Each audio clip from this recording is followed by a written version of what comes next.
الذين يؤمنون بالغيب ويقيمون الصلاة ومما رزقناهم ينفقون۔ لوگ قرآن کریم کی ہدایت سے فائدہ اٹھاتے ہیں، یہاں ان کی اہم صفات بیان فرمائی گئی ہیں۔ ان میں سب سے پہلی صفت تو یہ ہے کہ وہ غیب یا اندیکھی چیزوں پر ایمان لاتے ہیں، جس کی تفصیل پیچھے گزری۔ اس میں تمام ایمانیات داخل ہو گئے، جس کا خلاصہ یہ ہے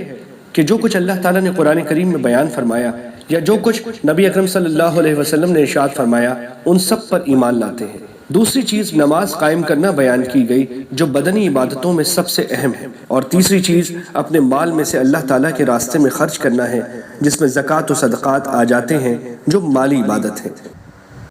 والذين يؤمنون بما أنزل إليك وما أنزل من قبلك وبالآخرة هم يوقنون۔ یعنی اس بات پر ایمان رکھتے ہیں کہ جو وحی حضور اقدس صلی اللہ علیہ وسلم پر اتاری گئی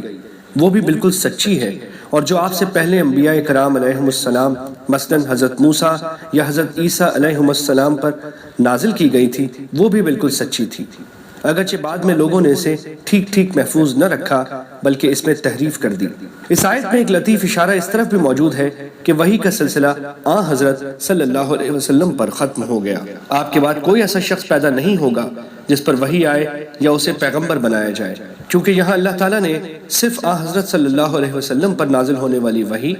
اور آپ سے پہلے کے انبیاء علیہم السلام پر نازل ہونے والی وحی کا ذکر فرمایا ہے،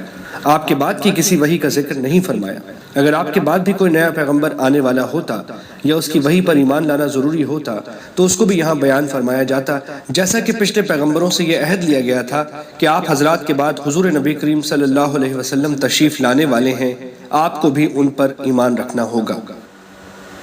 آخرت سے مراد وہ زندگی ہے جو مرنے کے بعد حاصل ہوگی اور جو ہمیشہ کے لیے ہوگی، اور اس میں ہر بندے کو دنیا میں بھی کیے ہوئے اعمال کا حساب دینا ہوگا، اور اسی کی بنیاد پر یہ فیصلہ ہوگا کہ وہ جنت میں جائے گا یا جہنم میں۔ اگرچہ یہ آخرت بھی ان اندیکھی چیزوں میں شامل ہے جس پر ایمان لانے کا ذکر سب سے پہلے کیا گیا تھا، لیکن آخر میں اسے علیحدہ کر کے خصوصی اہمیت کے ساتھ ذکر کیا گیا ہے۔ شاید اس کی وجہ یہ ہے کہ آخرت کا عقیدہ ہی در حقیقت انسان کی سوچ اور اس کی عملی زندگی کو صحیح راستے پر رکھتا ہے۔ جو انسان یہ یقین رکھتا ہو کہ ایک دن مجھے اللہ کے سامنے پیش ہو کر اپنے ہر عمل کا جواب دینا ہے، وہ کسی گناہ یا جرم کے ارتکاب پر کبھی ڈھٹائی کے ساتھ آمادہ نہیں ہوگا۔